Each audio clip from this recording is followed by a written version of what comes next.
if you want to find out how to get to do what some people have done that you want to do, go talk to them, talk to people in the career field. I found out that all the astronauts except one, the original seven, were engineers, and all of them were pilots. So I said, that's what I want to do. As it turns out, I like flying. And so we went from there. I got a degree in engineering, and I really wanted to do aerospace because it had the word air in it, and it was about flying. And someone sat me down and said, listen, you really want to be a mechanical engineer because that's a subset of aeronautical and aerospace. I don't know if I bought into it, but I must have, because I went ahead and did it. So I got my engineering degree from Tufts University in mechanical and was commissioned in Air Force ROTC. I graduated in 1985. So, and off I went. I couldn't quite get a pilot's license or my pilot slot in the Air Force. At that time, they wanted pilots to have perfect vision. And my vision was probably like 2040, 2050. And so luckily I had an engineering degree. And the funny thing is that my first job was as an electrical engineer with a mechanical engineering degree, but we'll go into that later. Yeah, I was going to say, well, I wanted to interrupt you for a second and ask you, so you're going to Tufts University and you're studying mechanical engineering, but you have a passion for flying. So how did you balance that? How did you handle that? So, what was interesting is I was the kind of kid that had more energy than common sense. And I started a flying club at Tufts University. So I just wanted to fly. You didn't have your private pilot's license yet, but you started a flying club. Well, I started it after I got my private pilot's license. Okay. I got my private pilot's license at age 19 or 20, I think. And so I was in college, so I started a flying club. And that at least kept me going as far as, just interested in aviation. And then I had professors who were nice enough to tailor the fluid dynamics classes to airfoils and wings. And so that was close enough to flying for me. So I was happy. Yeah. So you started, what inspired you to say, you know what, I'm going to start a flying club, while I'm finishing up school? You know what? It was simply the fact that I was sitting there dealing with engines and all kinds of mechanical engineering stuff. I needed something about airplanes. Being an Air Force ROTC wasn't quite enough for me at the time. They had a simulator that I could fly in, which was really kind of cool. I just needed something that I did that I could relate to with flying. And so it was just something I had to do. So I was able to meet other people, other kids, college students who had the same aspirations that I did. We went out to the airport. We just had a great time.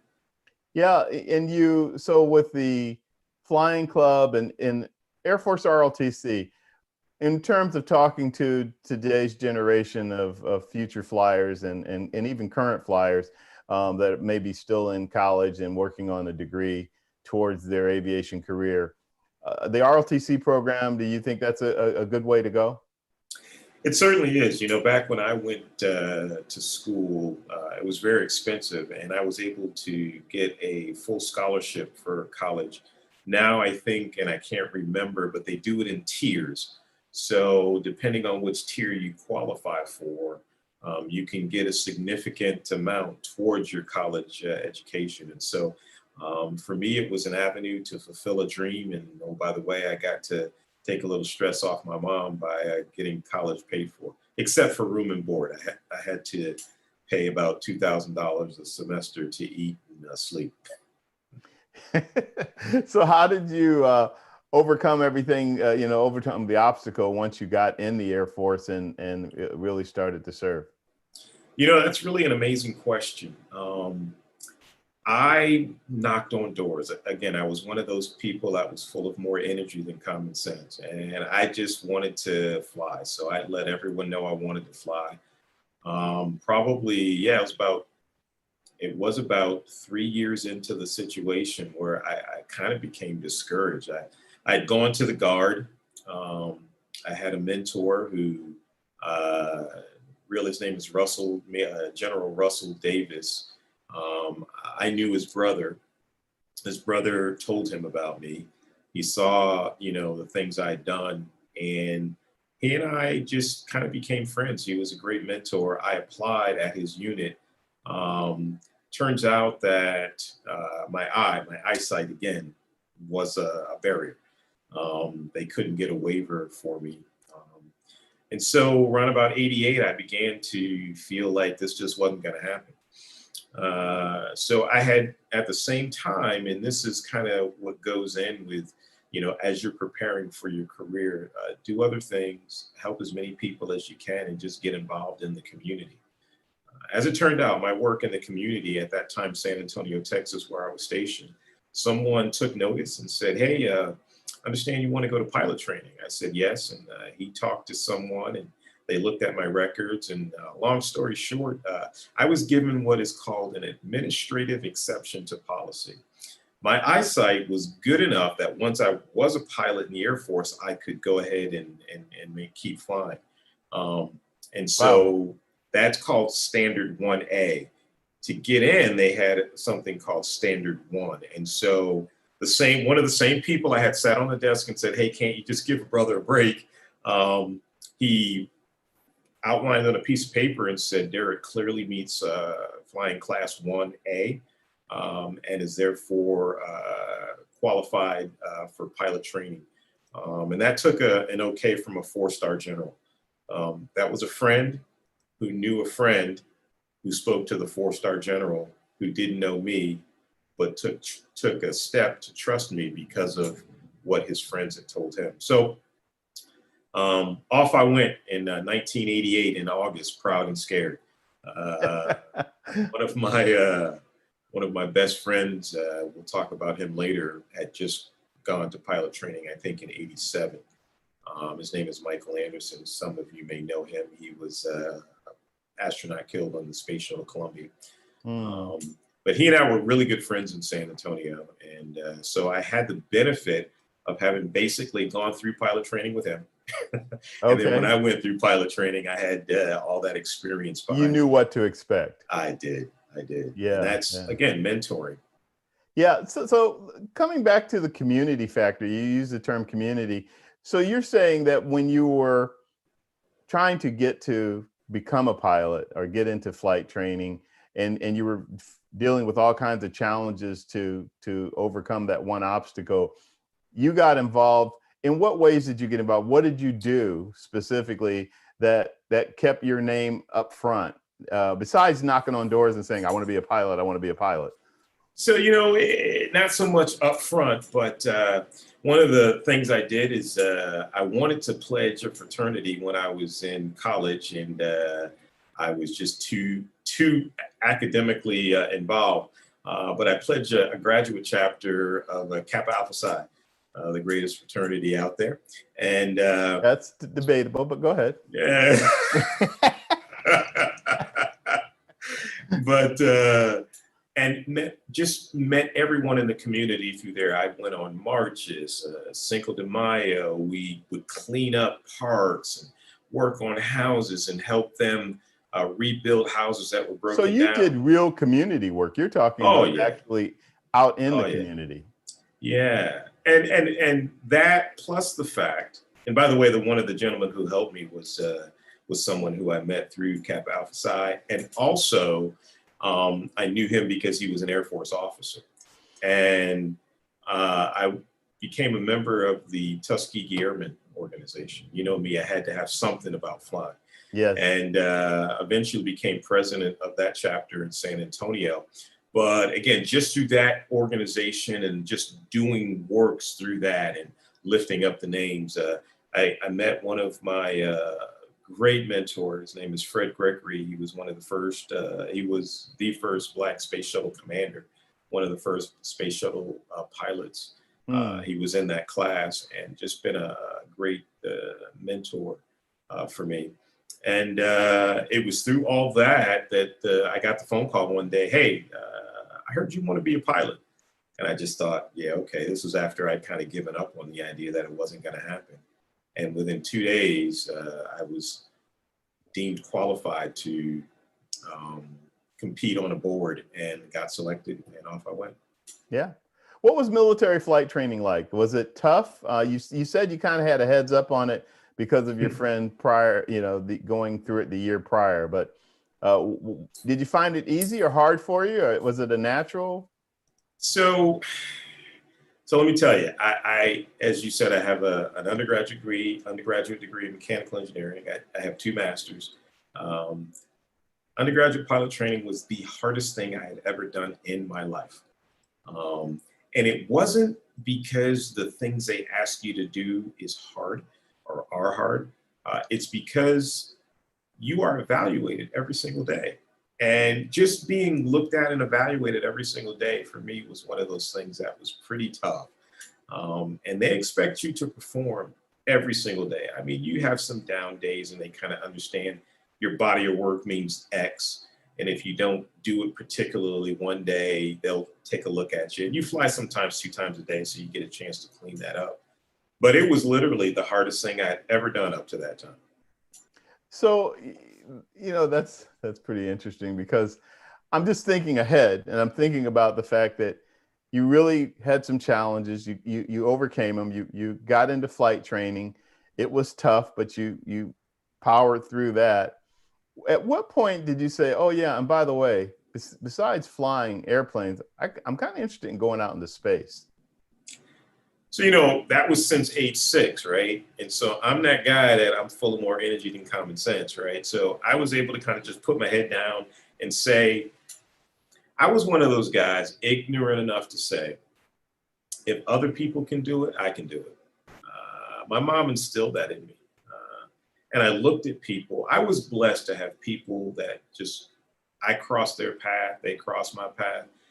And I was able to see, these guys and gals, they're pretty normal. The difference is effort. You got to put forth the effort. And, so like I say, I enjoyed pilot training. I had a great time. I finished near the top of my class. But getting there, I remember, just to show you how much pressure I was under, I developed TMJ, which means I grinded my teeth at night because I was just under so much stress trying to Oh do well in the wow, program. And it wasn't anything severe or whatever, but it was the kind of pressure I put on myself. sure. Um, I would just say that, you know, uh, people saw that effort, and I would talk to my colleagues. Now it's funny, I talked to my colleagues. I went through pilot training years later, and they could never see that. So it was something I just internalized, and just had fun with it. And that day, penning on those silver wings, that was just like I'm done. You've arrived. I have arrived. So one of the things you and I were talking about earlier in the pre-show, we were talking about um, mentoring, and more importantly, or along the same lines, we were talking about how everything you're doing towards a goal, somebody is probably watching. So while you may have an overt mentor, somebody that is mentoring you, and they're guiding you along your career, you also have people behind the scenes that you may or may not know are also having an impact on your career, and That's right. you've experienced that. So can you kind of share with our audience what that means?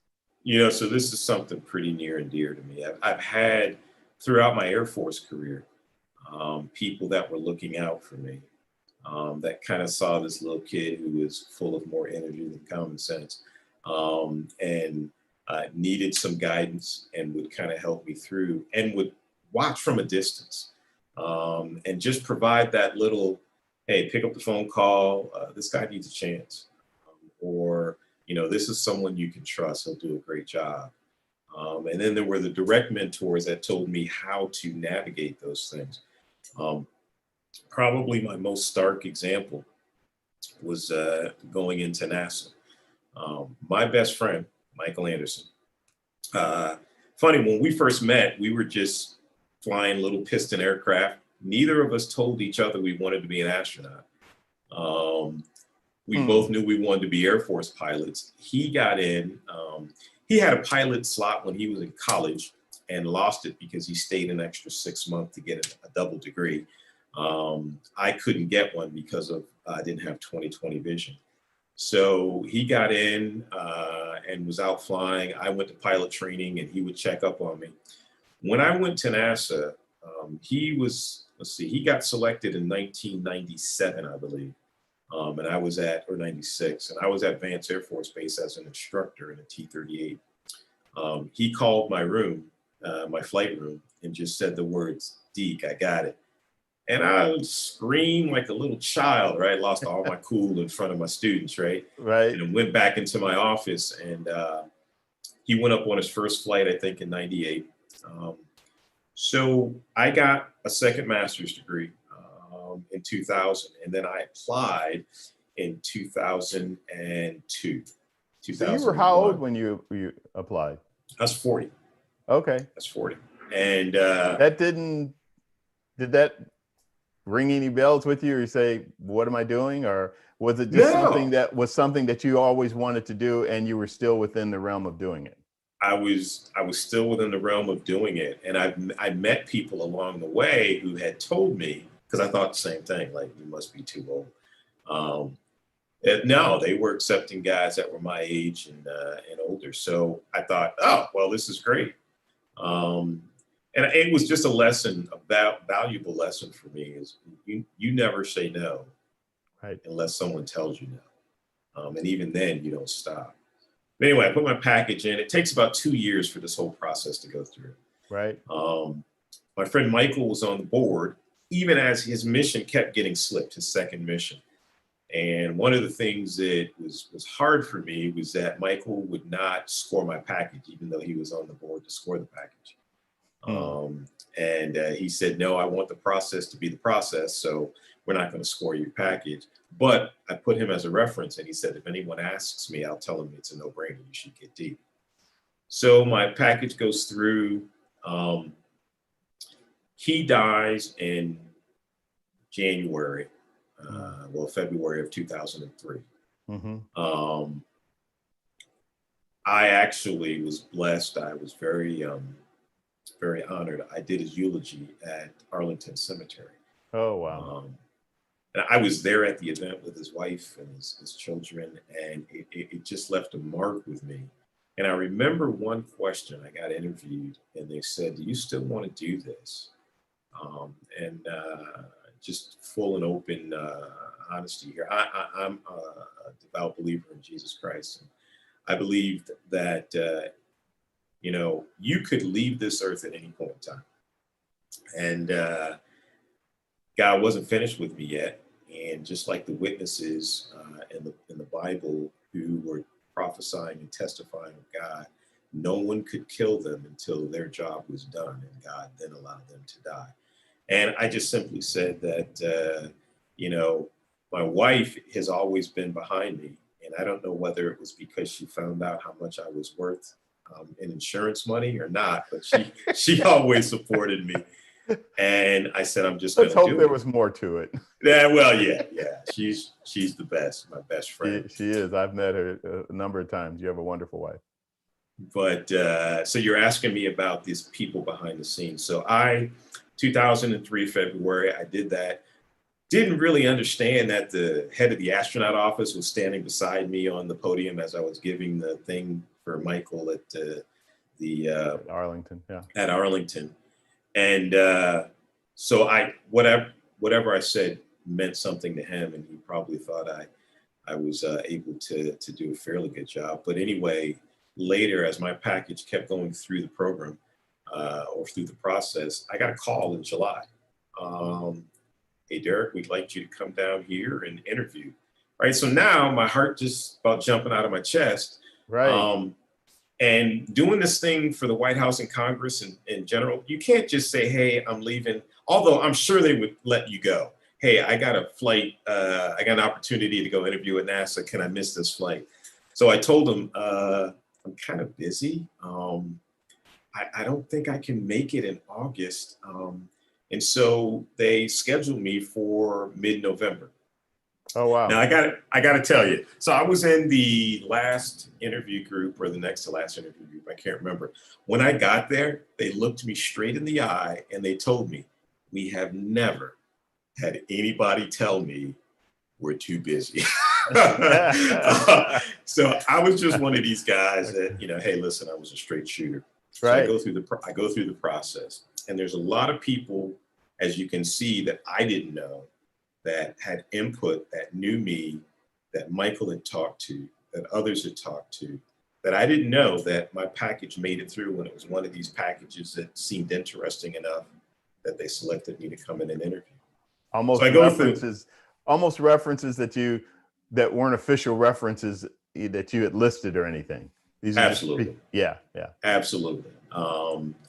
And so I get there. The week is probably, and it's literally 7 days, 6 days, a full week. You start on Sunday.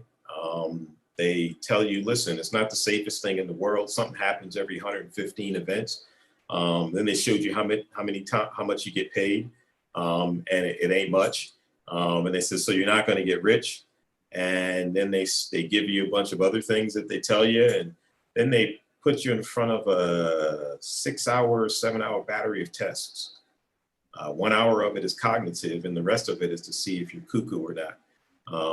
3,000 questions, something like Wow. that. And so that Monday you go through, you take all your tests and everything. Quite a process. I was poked in places I forgot I had. It was an amazing thing. I thought at least after this physical, I should probably be able to get cheaper insurance because they check you out pretty thoroughly. At the end of the process, and I guess I can say her name. Well, I won't say her name. It was Krista McAuliffe's backup. I remember Krista McAuliffe Yes. died in the Challenger.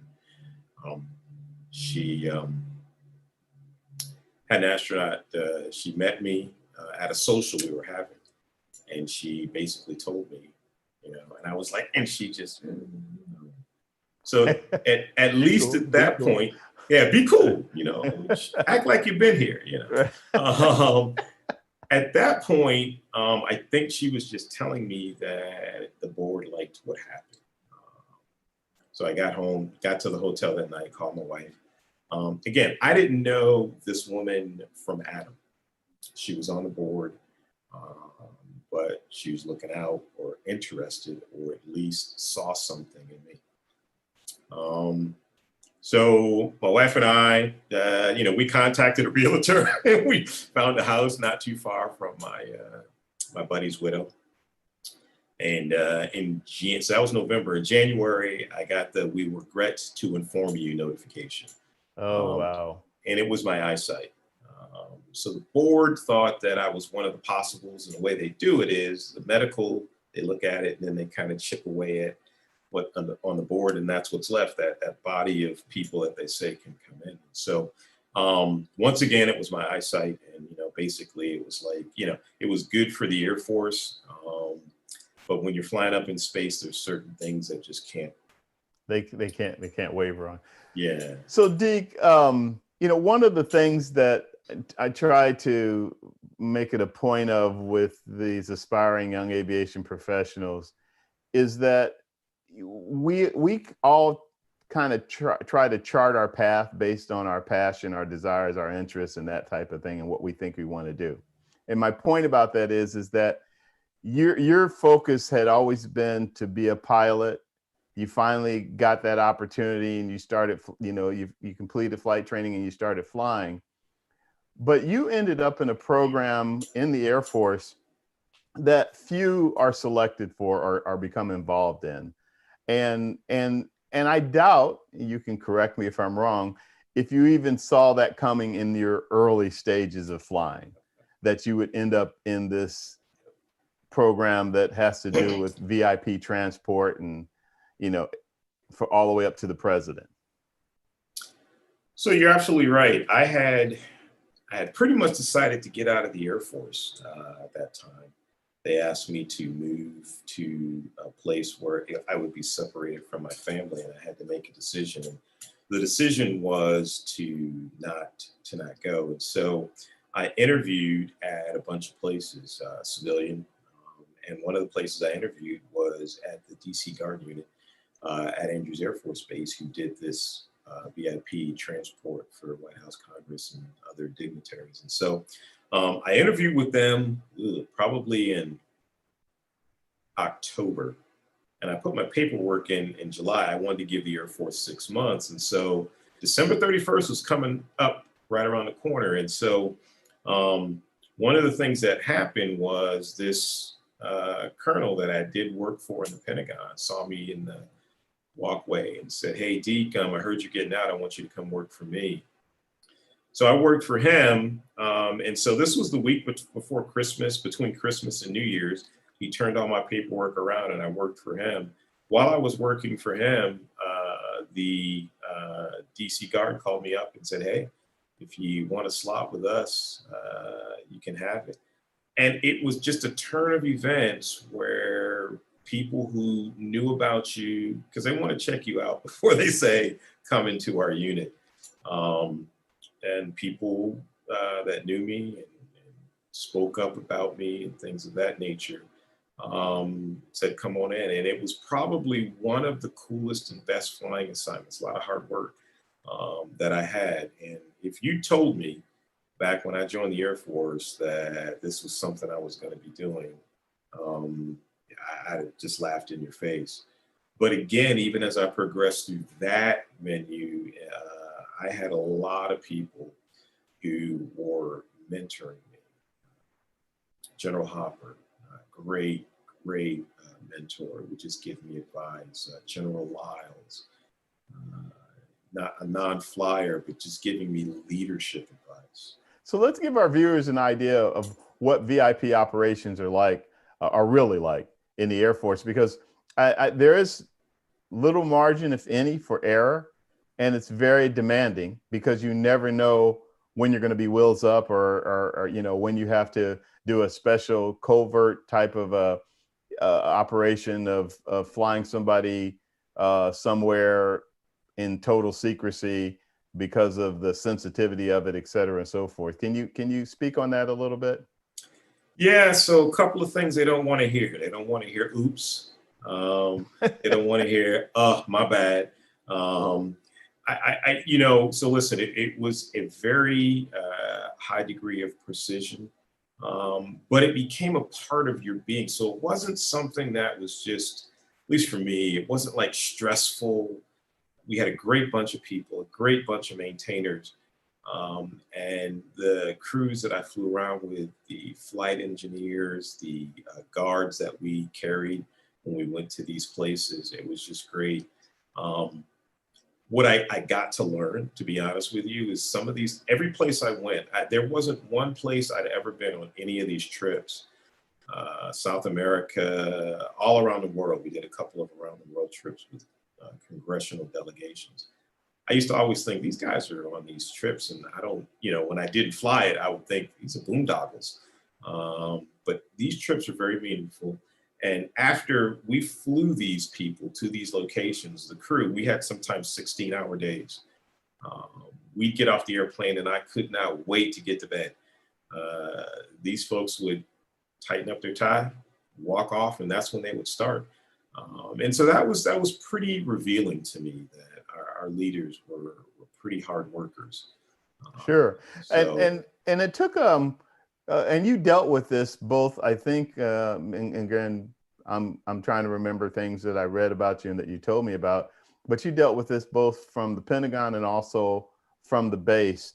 But these operations involve a lot of people. And one of the things I want our aspiring young aviation professionals to understand is that there are a lot of different areas that support the main point, which is flying somebody somewhere. And yes, you can aspire to be a pilot and end up being the actual pilot doing that. But most of those flight operations, again, depending on which aircraft, et cetera, but they have the crew, which is the pilot and the engineer and the navigator in many instances, particularly for the president, obviously.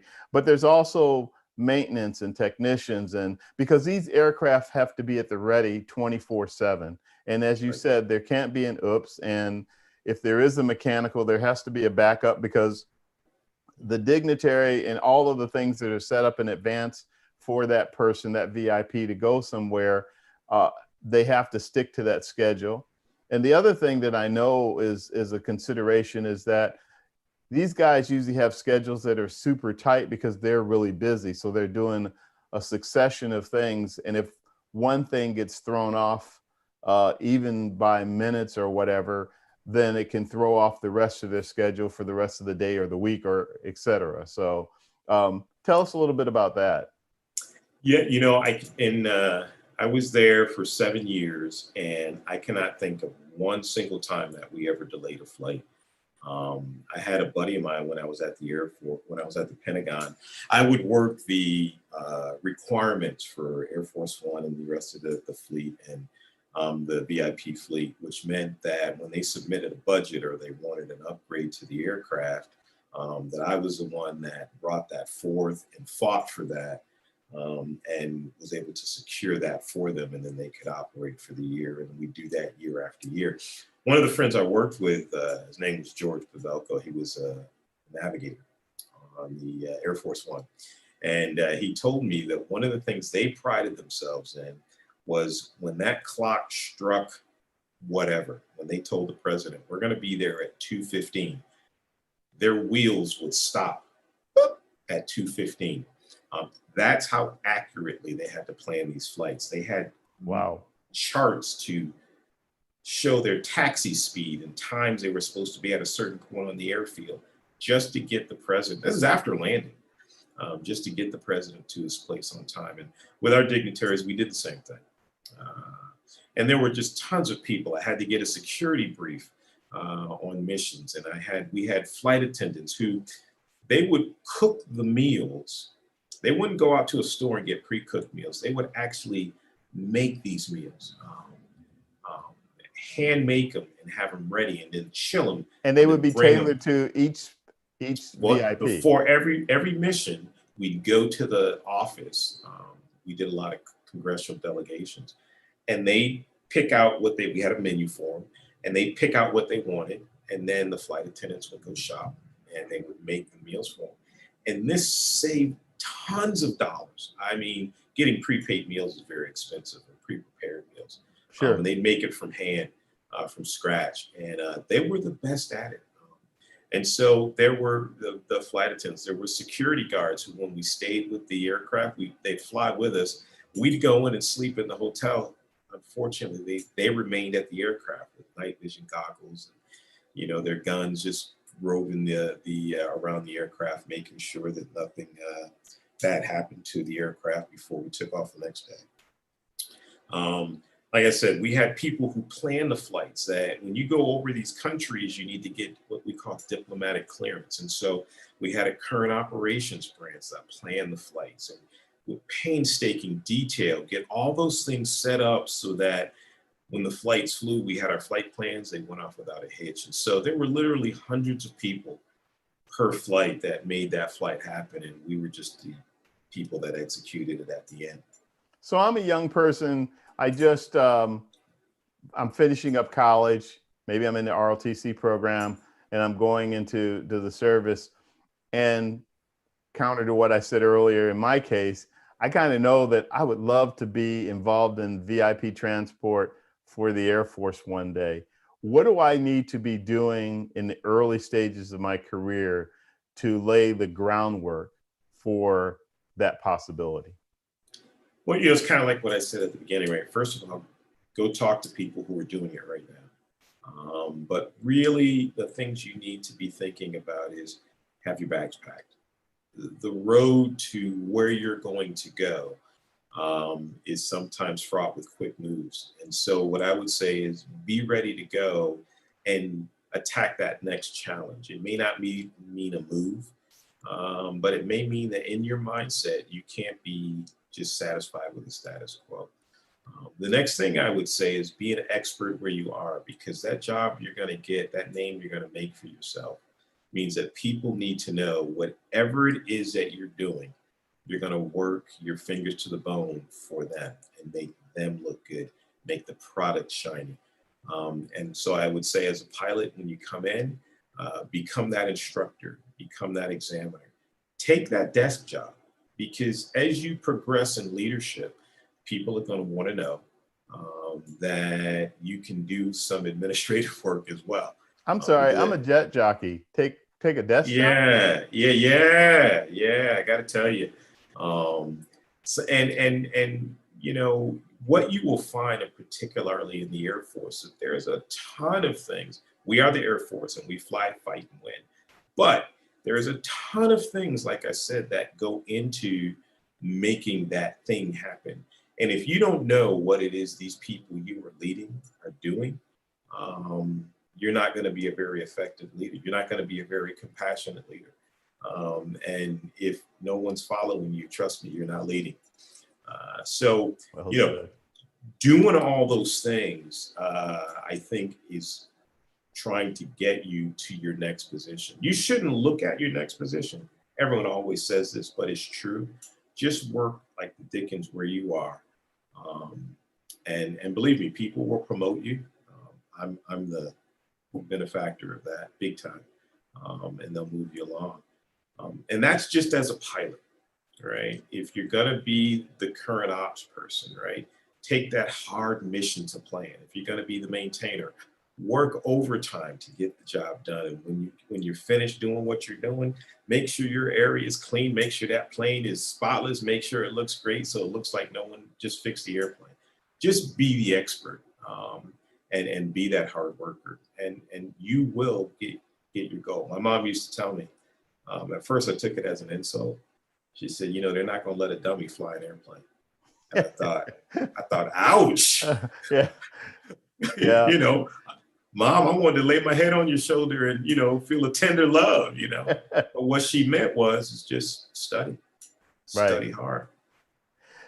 I want to move into your civilian life a bit because I definitely want to cover some of that. But before I do, I just wanted to, and you've been in leadership roles throughout your Yep. careers, but still in the Air Force, you've been in leadership role. What are a couple of things real quick that stand out to you that make you say, you know what, I'm watching that one. Um, that person's going somewhere. So, it's very interesting that you mentioned that. Those things that I just mentioned, those are the things that stick out to me, right? If a person is working so hard, and as a part of a team, not you can tell that person that's working really hard to make themselves shine. If you're working so hard as a team, that rang true to me. Be professional, which means being prepared, um, which means before you speak, study something. The people that had the answer and could present it very well, believe it or not, some people think about and talk about, writing and talk and speaking. I don't need to, you know, well written positions and papers. Those things kind of catch my attention because I think if this person can take the time to do this, they must be able to do some other things. But really, that hard work and teamwork, um, and really how you mix with other people, those things stick out to me, and you can tell right away that person's going someplace. How'd you handle disappointment? Because you know you're you have a strong sense to you, but I mean, you had to be, as an example, when you got the final news about the astronaut program, that had to be very disappointing. How do you overcome that and keep moving forward? So if you can imagine getting the news that's something you thought about since you were 6 years old, literally, and that's your whole life has been based on that. It's not coming to fruition. Honestly, I just sat back and I said, "Dear Lord, there must be something else." And you have to have people to depend on also while you need to fall back on. And so, first for me was the Lord, but my wife, who I mentioned earlier, is my best friend. And when I found out about it, I didn't say anything to her. Well, she saw a letter that had come through, and I was upstairs, probably crying in my milk in the dark in our bedroom. And she came upstairs and just consoled me and spent time with me. And probably didn't say anything the rest of that night, but just the fact that I knew she was there. And so what I would say is find that someone that you can just spend time with. It doesn't have to be as intimate as, being together all night, and not speaking, but someone that you can go hang out with. Um, my resume is filled with a lot of stuff, but you don't put your failures on your resumes. And I got a few of them. And so what I would say is that all through my life, I've had people who were just super positive. And I think that's the key thing. Obviously, I would say, being an ordained minister, that one of the things that I personally have faith and trust in my Savior, Jesus Christ. But having those people around you and having that positive outlook is probably the best thing that's gotten me through any disappointment that I've ever faced. Sure. From my perspective, you've done a seamless transition from Air Force duty to civilian life, in the sense that when you took the position with General Electric, that flight department, from my observation, coming out to visit you there and getting the tour and seeing how you operated, had a lot of similarities to the VIP airlift stuff that you were doing for the Air Force. So was your transition to civilian life to a job like that fairly seamless, or did it have its, challenges? So, I think most people think that in the Air Force or the military, when you say, go charge that hill, everyone goes, okay, and they do it. It doesn't quite happen that way all the time. You have to be a leader. And, there were some challenges, but the one thing that I saw, several things, but it culminates in this one thing. Just like in the military, failure is really not an option. At GE, any corporate business, any job you want to do well, you have to really treat it as failure is not an option. And GE was one of those flight departments. It was one of the first corporate flight departments in America. They had very set policies that were successful, and they would guide you to success. And so one of the things I learned in the Air Force that treated us well in GE was that a process, if you stick with a process and you lay out a process and you follow that process, you will meet with success. And we had various processes that would allow us to meet several objectives, and you met with a lot of success. And so that was a similarity.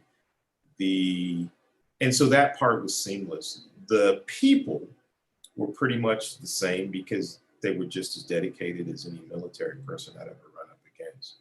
I think the trick was getting them to understand that I wasn't, charge that hill because I said so. I was, listen, if I'm going to listen to you, if I'm going to be faithful, if I'm going to be compassionate, all those things you have to be able to, bring to bear in the military and in the civilian world. And you were a flying boss too, right? So I did not. I did some test flights. I fly now, but I wasn't flying then. You weren't flying then. Okay. Yeah, and so that was another challenge. But you could fly to stay current in a particular aircraft and that type of thing.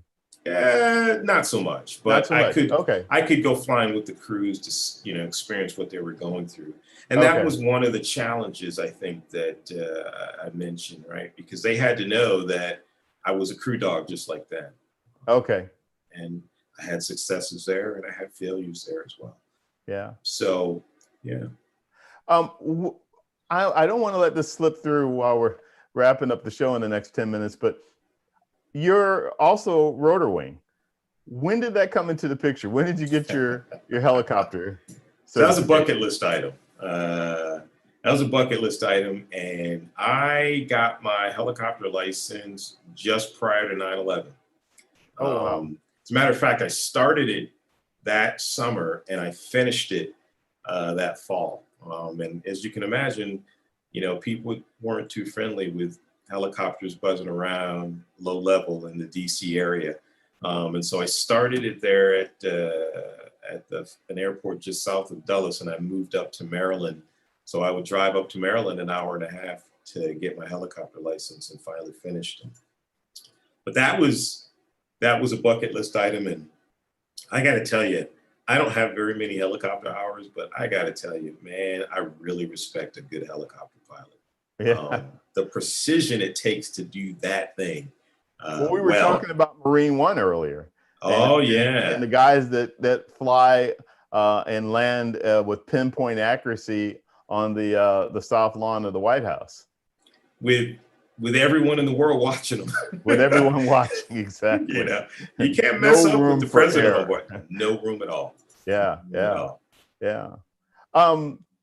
You know, one of the things that I've found since starting this program back in the beginning of July, I've had a lot of aspiring young aviation professionals on the show and that watch the show and that send questions in and things like that.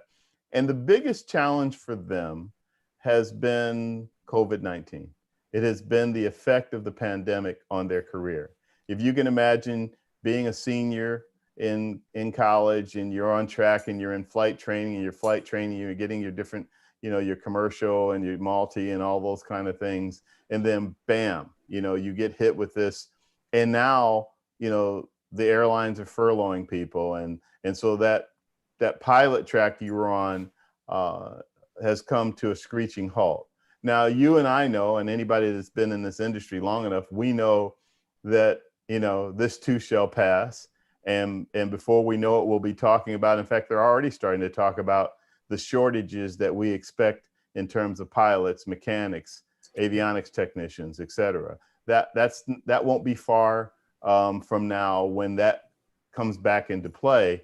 But if I'm just, you know, finishing up school and trying to move into becoming a professional pilot or something along the lines professionally in aviation, what's your thinking about that? What are your thoughts and recommendations?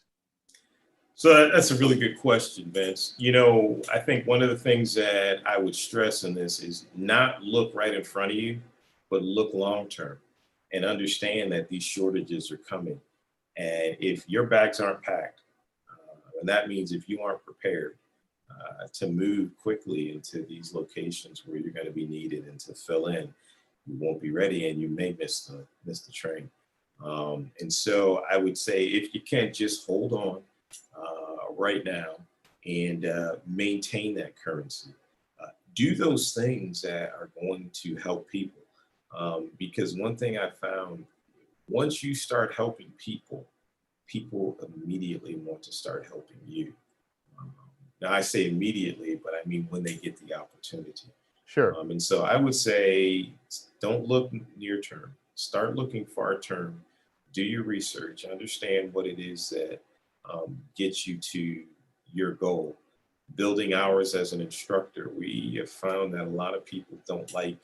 Well, I shouldn't say a lot of people don't like, but some people are not flying as an instructor because they can fly, you know, mail or, you know, fly checks or cargo Right. long distances now.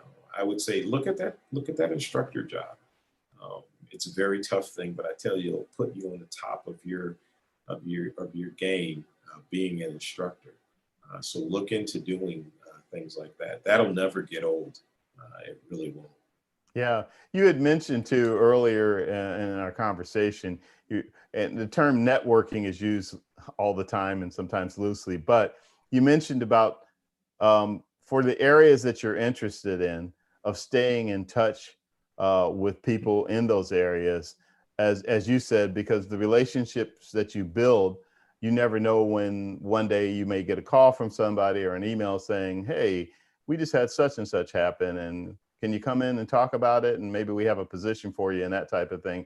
I think that's one thing. One of the things I like to emphasize with the aspiring young aviation professionals is you can also work in other areas of the industry of aviation while you're working towards that ultimate goal, for example, of being a professional pilot.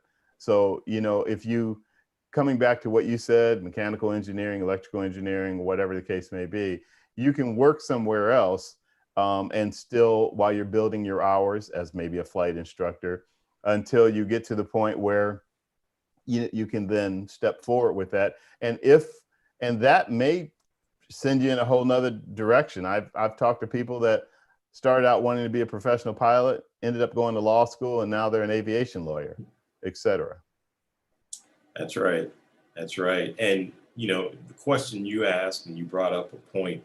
If you had told me at age 10, 15, 20 that I'd be doing now, if you told me then I'd be doing this now, I laughed at you. But you never know what life has for you. Just keep doing what you're doing. The job I have now is because someone saw me, got to know me, and said, "Hey, I want to start a jet division. Are you interested?" And I thought, well, that'd be kind of cool. And so here I am. So as we wrap up, I'm gonna put you on the spot and let you advise. I know that there's one young man watching this program. He is a 7th grader, I believe. He's about to turn 13 years old, I think within the next week or so. And he had been aspiring for like the past couple of years to be an aerospace engineer, but he's watched several of these shows and he's been looking at aviation with more depth and that type of thing. So now pilot is kind of on his radar. Being a pilot is on his radar. So putting you on the spot and knowing that he's watching right this very minute, what would you say to him as he's getting ready to finish up middle and go to high school in another year? Let Vince put you in touch with me and let's talk. You got out of that one. That was good, Deke. Listen. You're pretty smooth. Listen, I offering to speak to someone, that was the most beneficial thing that helped me through many decisions in my career. Talk to someone who has been where you want to be. But I would say, so I can answer the question the way I think you want me to answer it. No, it's fine. Go ahead. No, I would say stay with the science, technology, engineering, and math track. Practice, and I really mean this, practice being in and solving tough situations. And then lastly, I would say also practice team and group activities. Working with people is going to be one of the most challenging things that you've ever had to do. Academics is tough, certain aviation skills are tough, but people and learning about people, that's going to be one of the most challenging and the most rewarding things you're going to do. Okay, so Joshua, you hear that? You've got homework to do, buddy. Deke, it's been a pleasure to have you. You're the first guest that I've had since I started doing the show of only having one guest. And I was like, gosh, I hope we can fill an hour. Now I feel like we could have filled 2. But I appreciate all that you shared, especially very candidly about some of your experiences and the recommendations you've made and that type of, it's been really great to have you on the program. It's been an absolute pleasure. And Vince, I do mean that. If you have people who want to talk, you know how to hook them up with me. Yep. Well, I'm definitely going to put Joshua in touch with you. He's a really sharp kid. As a matter of fact, last year he was present for the 100th birthday of Brigadier General Charles McGee. And he actually read a little speech in reference to that in front of over 100 people. And at 12 years old, did it with, precision and it was very impressive. So, all right, Josh. So that's outstanding. He may be one of our guys on the Artemis program going to Mars. You never know. All right. That's awesome. All right. Deke, take care. It's great to have you on the show. Thank you, everybody, for watching All Things Aviation. My name is Vince Mickens. On behalf of the Bob Hoover Legacy Foundation, we appreciate you being here with us every week, and we will catch up with you next week. Next week, we will have folks from various airports around the country talking about airport management and administration, so that should be a fun show to watch, too. Thanks again, and everyone have a good one.